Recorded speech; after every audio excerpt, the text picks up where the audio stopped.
my motivation for life was not quite there. Like I had a really big depression phase, but God just kept telling me trust in me. I have a plan for you. I know what I'm doing.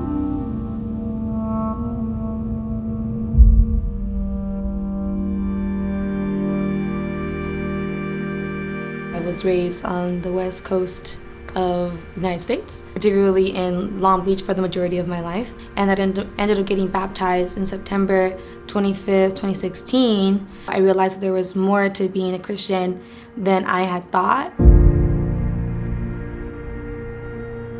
Fast forward 4 months, and I started finding myself in this vicious cycle of impurity with other men in the world.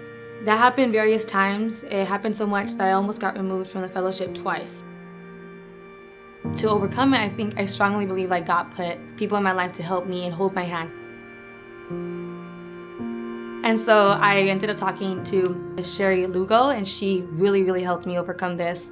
She met me where I was at. She truly showed me God's grace. Through her, I'm getting emotional now. Yeah, so she showed me God's grace in that time where I felt like I wasn't giving it from my ministry. I don't think they understood how hard I was trying and how hard I was trying to overcome it.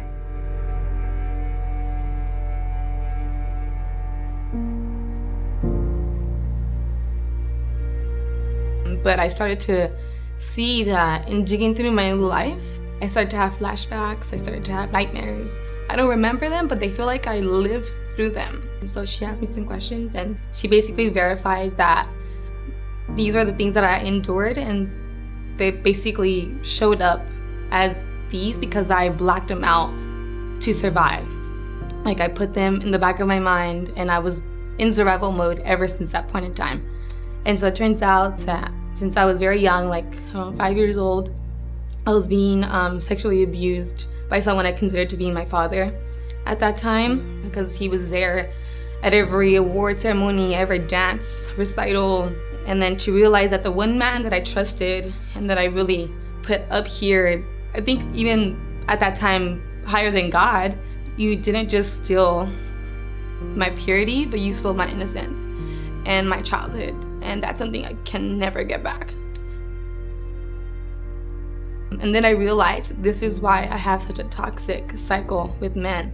I was taught since the age of 5 that this is how you connect with men. This is how you have a relationship with them.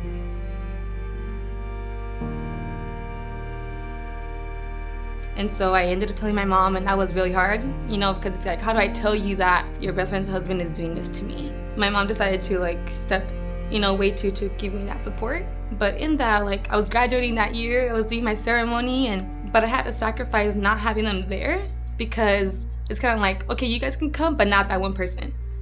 And it's well, wait, why? You guys were so close, why? And I told her already, and she's made her decisions, and I respect her and I love her. She's not to me, but I've just had to make those barriers.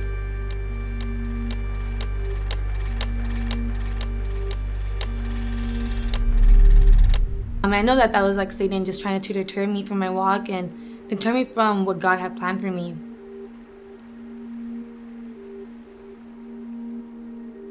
I learned that God is just sweet to us, and we just gotta be willing to pay attention. And so I oftentimes have to pray God, help me to be connected, to pay attention, to be aware of your presence and of your voice, because sometimes I'm God, you just need to scream in my face for me to get it. But it's no, you need to sit down and slow down and listen. I learned that He is merciful, that He is patient, that He is loving, that He's tender, that He's kind and sweet.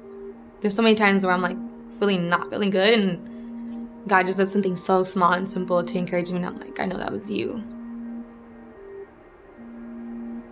My name is Sharon Miranda, and I am worthy.